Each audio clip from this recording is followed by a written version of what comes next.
Dear students, आज हम लोग क्लास 12th के बायोलॉजी विषय के अगले टॉपिक के बारे में अध्ययन करेंगे। इससे पहले जो हम लोग टॉपिक अध्ययन किए थे, मेंडल्स के नियम पढ़े थे, मेंडल्स लॉ पढ़े थे। ठीक है, मेंडल के नियम के बारे में अध्ययन किए थे, जिसमें प्रथम नियम जो पढ़े थे, ठीक है, प्रभाविता का नियम है, लॉ ऑफ डोमिनेंस, और दूसरा जो नियम था लॉ ऑफ सेग्रीगेशन, पृथक्करण का नियम। ये दोनों के बारे में अध्ययन हम लोग कर चुके हैं। इनके जो उदाहरण थे उसको भी मैं समझा दिया हूँ। ठीक है, अगला जो टॉपिक हम लोग पढ़ेंगे वो है संकर पूर्वज संकरण है, या इसी को हम विपरीत संकरण कहते हैं या बैक क्रॉस कहते हैं। ठीक है, देखिए ये बैक क्रॉस मेंडल ने क्यों किया, आखिर इसके बैक क्रॉस कराने का क्या उद्देश्य था। तो मेंडल ने जब मोनोहाइब्रिड क्रॉस, डाईहाइब्रिड क्रॉस, एक संकर संकरण, द्विसंकर संकरण क्रिया कराने के बाद उन्होंने सोचा कि जो कारक हैं उन कारकों की शुद्धता को जांच करने के लिए उन्होंने बैक क्रॉस और टेस्ट क्रॉस कराया कि अगर हम बैक क्रॉस कराएं तो क्या इनके जो कारक हैं, इनके कारकों की शुद्धता में क्या परिवर्तन आता है। इसी को जानने के लिए मेंडल ने बैक क्रॉस भी कराया, एक और क्रॉस कराया जिसे हम टेस्ट क्रॉस कहते हैं, जो कि इसके बाद हम बताएंगे। ठीक है, तो बैक क्रॉस कराया, किस प्रकार कराया, उन्होंने क्या किया कि देखेंगे,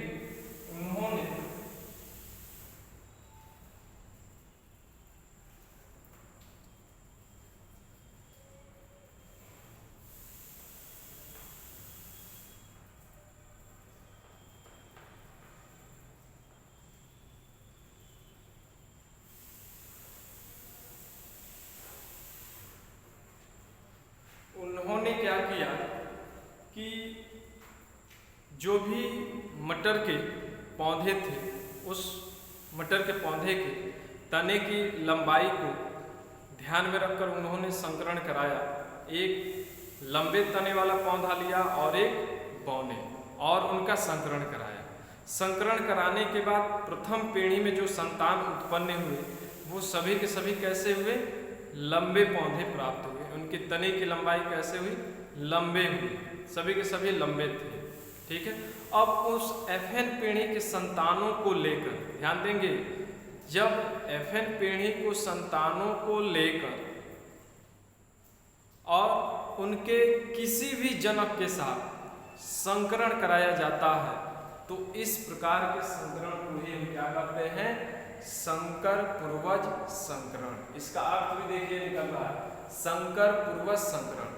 एफएन पीढ़ी में उत्पन्न संकर संतानों को जब लेकर उनके किसी भी जनकों के साथ जब संकरण क्रिया कराई जाती है तो इस प्रकार के संकरण को ही हम क्या कहते हैं, संकर पूर्वज संकरण। एक बार और इस डिफिनीशन को समझेंगे। एफएन पीढ़ी में उत्पन्न संकर संतानों को जब लेकर उनके किसी भी जनक के साथ संकरण क्रिया कराया जाता है तो इस प्रकार के संकरण को हम संकर पूर्वज संकरण कहते हैं, बैक क्रॉस कहते हैं। ठीक है, अब देखिए एफएन पीढ़ी के जो संतान थे एफएन पीढ़ी के, वो उनमें देखेंगे कि उन्होंने क्या किया, एफएन पीढ़ी के संतानों को जो लिया, capital T, small T, capital T और स्मॉल टी। ठीक है, ये संकर संतान है। संकर संतानों में जो जीनोटाइप प्रारूप होता है इस प्रकार होता है, आप लोग बताए भी होंगे। एफएन पीढ़ी के जो संकर संतान होते हैं ये क्या होते हैं, हेट्रोजाइगस होते हैं। एक जो कारक होता है कैपिटल टी होता है, दूसरा क्या होता है, स्मॉल होता है। इसमें भी कैपिटल टी एक होगा और एक स्मॉल होगा, ये तो संकर हो गए। ठीक है, अब इन संकर संतानों को लेकर उनके किसी भी जनक के साथ, चाहे जो प्रभावी है और जो अप्रभावी है, उन दोनों में से किसी एक को लेंगे तो पहले हम लोग प्रभावी जनक को लेते हैं। प्रभावी जनक को यानी कैपिटल टी और कैपिटल टी, इन दोनों को लिया जाए। अब इनके मध्य संकरण जब कराएंगे तो देखेंगे ये क्या होगा,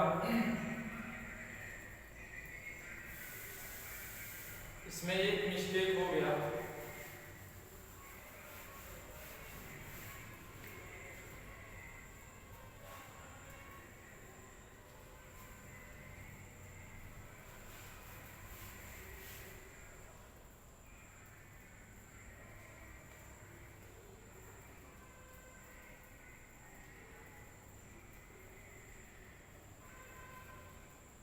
यहाँ दोनों हम बना दिए थे, कैपिटल टी और स्मॉल टी। अब सही हुआ, इसमें हम दोनों बना दिए थे। देखिए ये संकर संतान है, ठीक है।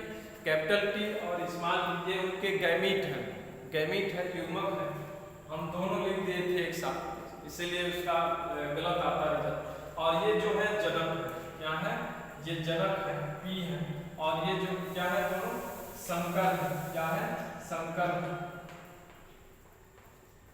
ठीक है। इन दोनों के मध्य संकरण कराया तो देखेंगे जो एफएन पीढ़ी जन्म लेगी, अगली पीढ़ी जो भी जन्म लेगी, कैपिटल टी कैपिटल टी, ये कैपिटल टी स्मॉल टी होगा। और इसमें करेंगे कैपिटल टी और कैपिटल टी, ये क्या होगा कैपिटल टी और स्मॉल टी। अब देखिए अगर हम जनक में जो प्रभावी जनक लिए हैं, उस प्रभावी जनक को लेकर जब संकर संतानों से संकरण क्रिया कराते हैं या हाइब्रिडाइजेशन की क्रिया कराते हैं, ठीक है, तो जो संतान जन्म लेते हैं उन संतानों में 50% जो होंगे वो शुद्ध लंबे होंगे। 50% क्या होंगे, 50% क्या होंगे शुद्ध लंबे होंगे, शुद्ध लंबे होंगे। और 50% क्या होंगे, 50% जो संतान होंगे, 50% ऐसे संतान होंगे जो क्या होंगे संकर होंगे, क्या होंगे संकर होंगे, लेकिन लंबे होंगे, क्या होंगे लंबे होंगे। संकर होंगे लेकिन क्या होंगे लंबे होंगे। तो ये देखिए बैक क्रॉस का ये रिजल्ट है। एक बार फिर रिवाइज कर रहा हूँ कि बैक क्रॉस में संकर संतानों को लेकर उनके किसी भी जनक के साथ, चाहे शुद्ध रूप से जो प्रभावी है, ठीक है, और या जो शुद्ध रूप से अप्रभावी है, उनके साथ हम संकरण क्रिया कराएंगे। तो यहाँ पे हम शुद्ध रूप में जो प्रभावी है उनको लिए हैं कैपिटल टी, ये उनके युग्मक है, गैमीट है, ठीक है।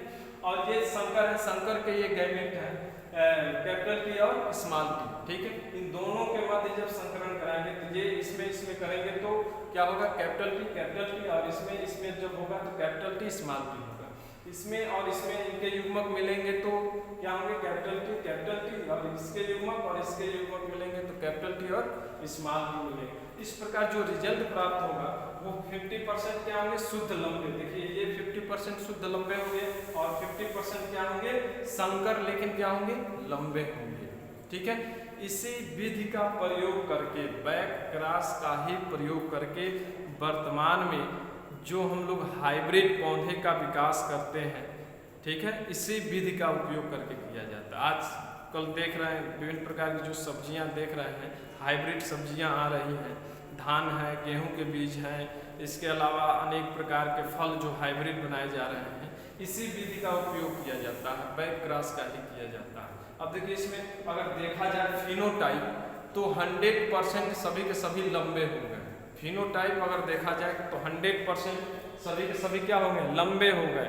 लेकिन अगर जीनोटाइप के आधार पर देखा जाए तो जीनोटाइप के आधार पर देखेंगे तो 50% शुद्ध लंबे होंगे और 50% जो होंगे वो संकर होंगे, क्या होंगे संकर होंगे, ठीक है। यहाँ तो हम जनक जो लिए हैं वो प्रभावी लिए हैं। अगर मान लिया जाए यहाँ पे हम क्या ले लें अप्रभावी वाला ले लें, रिसेसिवनेस वाला ले लें जनक, तो ये स्मॉल टी हो जाएगा। अब इसको बदल दिया जाएगा, ये स्मॉल टी हो जाएगा।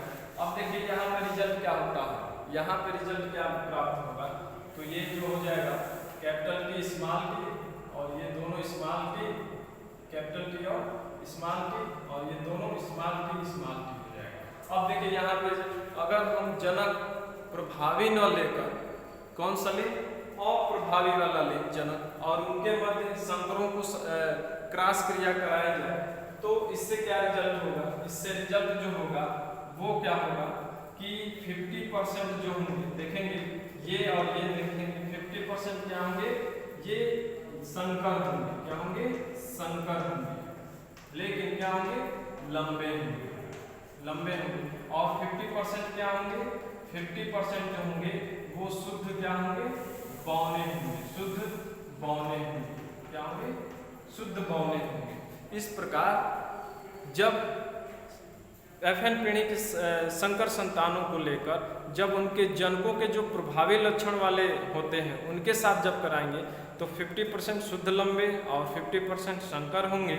अगर अप्रभावी के साथ कराते हैं तो 50% संकर होंगे और 50% शुद्ध बौने पौधे प्राप्त होंगे। इस प्रकार दो प्रकार के यहाँ पर रिजल्ट प्राप्त हो रहा है, क्योंकि जनक दो हैं तो दोनों से संकर संतानों को अलग अलग क्रॉस क्रिया कराई जा रही है, इसलिए रिजल्ट भी दो प्राप्त हो रहा है। ये बहुत महत्वपूर्ण टॉपिक है, परीक्षा के दृष्टिकोण से या कहीं भी कंपटीशन में जाते हैं उसमें भी ज़्यादातर ये क्वेश्चन पूछता है, जो कि ये महत्वपूर्ण है। तो ये तो बैक क्रॉस होगा। अब हम क्या पढ़ेंगे, टेस्ट क्रॉस। टेस्ट क्रॉस क्या है, टेस्ट क्रॉस क्या होता है?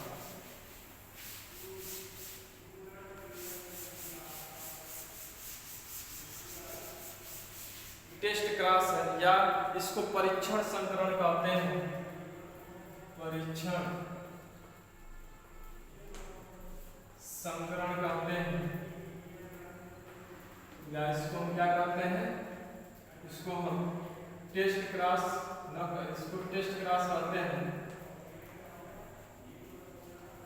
क्या कहते हैं, टेस्ट क्रॉस कहते हैं। देखिए ये टेस्ट क्रॉस क्या होता है, जब FN पीढ़ी के संकर संतानों को लेकर उनके जनकों में जो अप्रभावी जनक है, अप्रभावी वाला, केवल अप्रभावी की हम यहाँ बात कर रहे हैं, प्रभावी के नहीं, अप्रभावी जनक के साथ जब क्रॉस कराया जाता है या संकरण क्रिया कराई जाती है तो इस प्रकार के संकरण को हम क्या कहते हैं, परीक्षण संकरण अथवा इसको टेस्ट क्रॉस कहते हैं। क्या कहते हैं, टेस्ट क्रॉस कहते हैं। एक बार और डिफिनीशन सुनेंगे कि जब FN पीढ़ी के संकर संतानों को लेकर उनके जनकों में जो अप्रभावी लक्षण वाले जनक होते हैं उनके साथ जब संकरण क्रिया कराई जाती है तो इस प्रकार के संकरण को हम टेस्ट क्रॉस अथवा क्या कहते हैं, परीक्षण संकरण कहते हैं। अब इसका भी देखा जाए रिजल्ट कैसा प्राप्त होगा।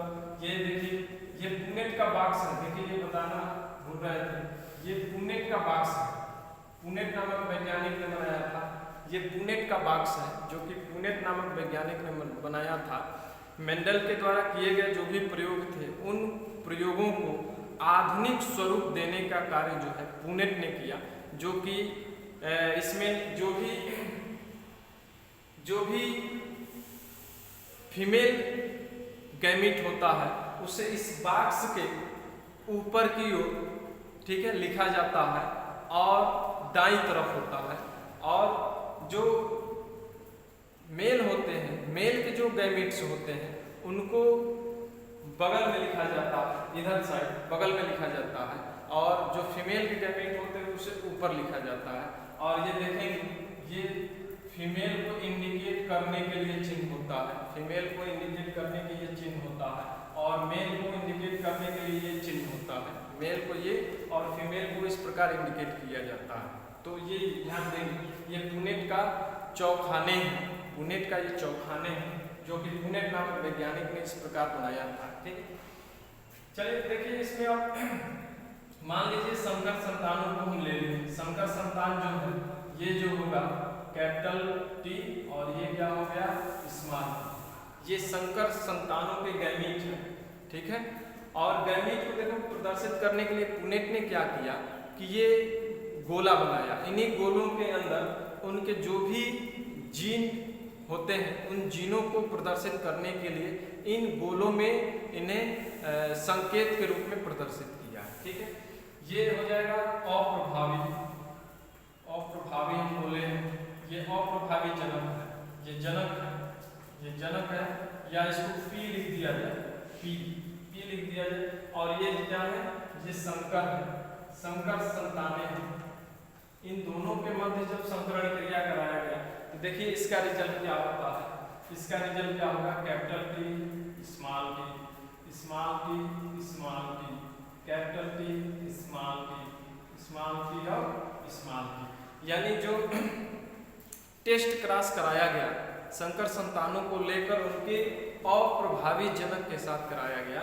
इससे यह रिजल्ट मिला कि जो 50% संतान जन्म लिए, जो 50% संतान जन्म लिए वो 50% कैसे थे? संकर थे। क्या थे? संकर थे। लेकिन क्या थे? लंबे तने वाले थे, लंबे तने वाले थे। और 50% कैसे हुए? 50% जो हुए वो कैसे हुए?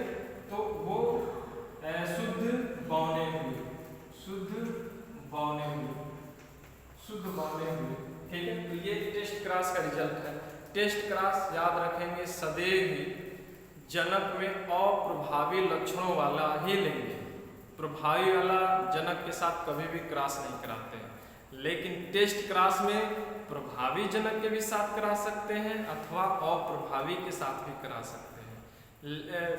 टेस्ट क्रॉस में सदैव ही अप्रभावी और बैक क्रॉस में सदैव ही प्रभावी और अप्रभावी दोनों के साथ करा सकते हैं। ठीक है, तो ये ध्यान देंगे। ठीक है, अगला टॉपिक देखेंगे। अगला जो टॉपिक है, अगला जो टॉपिक है वो है अपूर्ण प्रभाविता या इनकम्प्लीट डोमिनेंस कहते हैं। इनकम्प्लीट डोमिनेंस, अपूर्ण प्रभाविता, अपूर्ण प्रभाविता।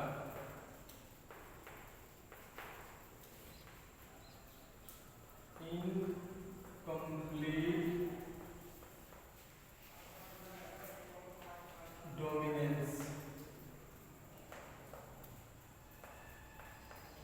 Incomplete dominance.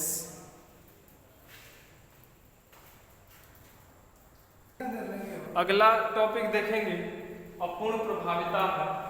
ठीक है, इसे हम इनकम्प्लीट डोमिनेंस कहते हैं। क्या कहते हैं? इनकम्प्लीट डोमिनेंस कहते हैं। देखिए, हम लोग प्रभाविता का नियम जो पढ़े थे, मेंडल का जो प्रथम नियम है प्रभाविता का नियम, उसमें हम लोग पढ़े थे कि किसी जीव के या जीवधारी के किसी एक आनुवांशिक लक्षण के तुलनात्मक स्वरूपों के मध्य जब संकरण या क्रॉस कराई जाती है तो एफएन पीढ़ी में एक ही लक्षण प्रकट होता है। जो लक्षण प्रकट होता है उसे प्रभावी लक्षण कहते हैं, और जो लक्षण एफएन पीढ़ी में प्रकट नहीं होता है उसे अप्रभावी कहते हैं। ठीक है, फिर F2 पीढ़ी हम लोग प्राप्त करते हैं एफएन पीढ़ी के उपरांत। तो F2 पीढ़ी में जो प्रभावी लक्षण है वो भी प्रकट हो जाता है और जो अप्रभावी लक्षण है वो भी प्रकट हो जाता है। यानी प्रभावी और अप्रभावी दोनों लक्षण F2 पीढ़ी में जाकर प्रकट हो जाते हैं। ठीक है, तो ये प्रभाविता का नियम जो है कल हम बताए थे कि केवल एफएन पीढ़ी तक ही बताया जाता है।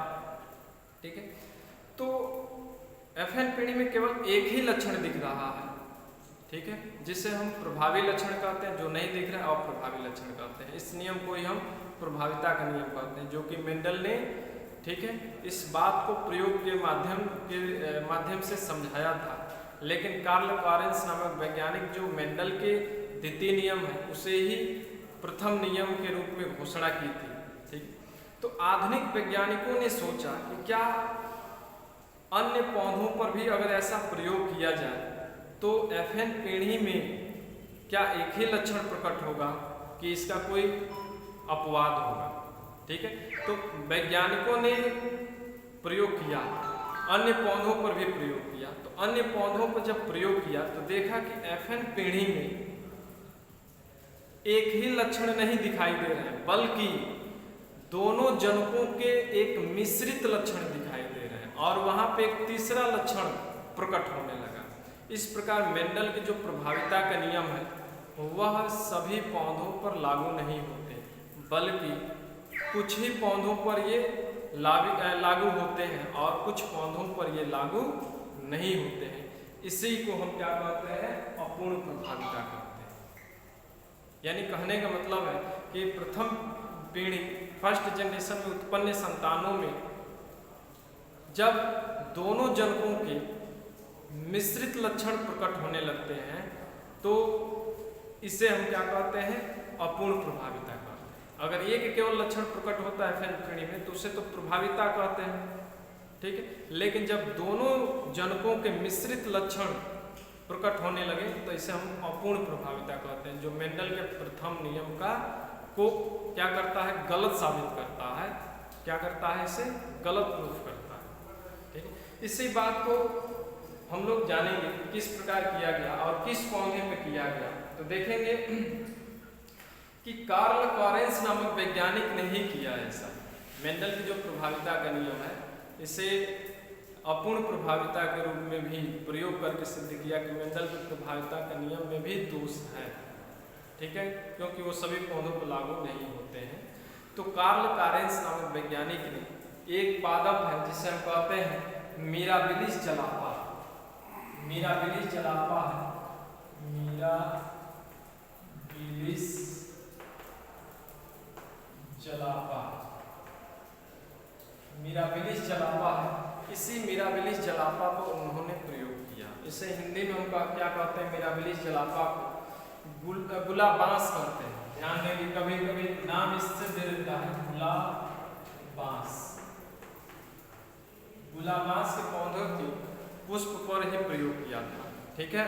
तो गुलाबांस के पौधों पर ये प्रयोग किए थे और मेंडल के प्रभाविता का नियम को गलत सिद्ध किए थे। किस प्रकार किए थे, चलिए देख लिया जाए इसको। देखिए, जो मिराबिलिस जलापा पौधा है, ठीक है, उसमें शुद्ध और प्रभावी लक्षण वाले जो कारक थे वो मिराबिलिस जलापा के लाल पुष्प, माफ कीजिएगा, लाल पुष्प और सफेद पुष्प, लाल पुष्प और सफेद पुष्प, जिसमें लाल पुष्प वाले जो पौधे थे उनके जो कारक थे वो कैपिटल आर, शुद्ध रूप में कैपिटल आर से इनके कारक को डिनोट किया गया। और इनके चूंकि विपरीत लक्षण थे तो इनके जो कारक होंगे या चिन्ह होंगे स्मॉल आर से प्रदर्शित किया गया। फिर इनको क्या किया गया, इनके गैमीट बनेंगे कैपिटल आर, फिर क्या होंगे ये स्मॉल आर और ये स्मॉल आर, ये गैमीट होंगे और ये बी होंगे, ठीक है। फिर इनमें जब क्रॉस कराई गई, निषेचन क्रिया हुआ, तो देखेंगे प्रभाविता के नियमानुसार देखा जाए कैपिटल आर स्मॉल आर, ये प्रथम पीढ़ी हुई। देखिए यहाँ पे जो संतान प्राप्त हुए सभी के सभी गुलाबी पुष्प वाले प्राप्त हुए, गुलाबी, सभी के सभी गुलाबी रंग वाले पुष्प प्राप्त हुए। अब मेंडल के नियमानुसार देखा जाए तो लाल होना चाहिए।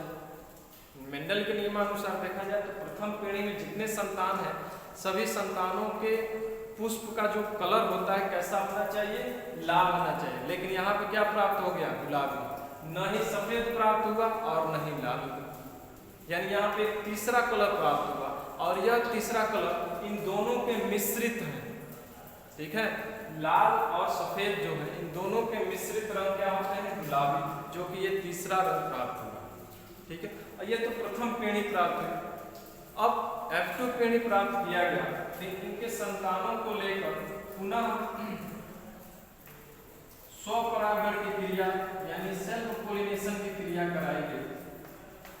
तो F2 पीढ़ी में देखिए क्या रिजल्ट प्राप्त होता है। F2 पीढ़ी में कैपिटल आर स्मॉल आर, ये F2 पीढ़ी है। अब देखिए F2 पीढ़ी में जो संतान प्राप्त हुए, एक जो है शुद्ध रूप में लाल हुआ, एक शुद्ध रूप में लाल हुआ, दो जो थे वो क्या थे, वो दो लाल ये भी थे लेकिन ये संकर थे, ये भी लाल, लेकिन सॉरी गुलाबी होंगे, लाल नहीं गुलाबी होंगे, गलत हम बोल दिए, ये गुलाबी होंगे लेकिन ये संकर थे। और ये शुद्ध रूप में क्या हुआ, ये शुद्ध रूप में सफेद प्राप्त हुआ, शुद्ध रूप में क्या प्राप्त हुआ, सफेद प्राप्त हुआ।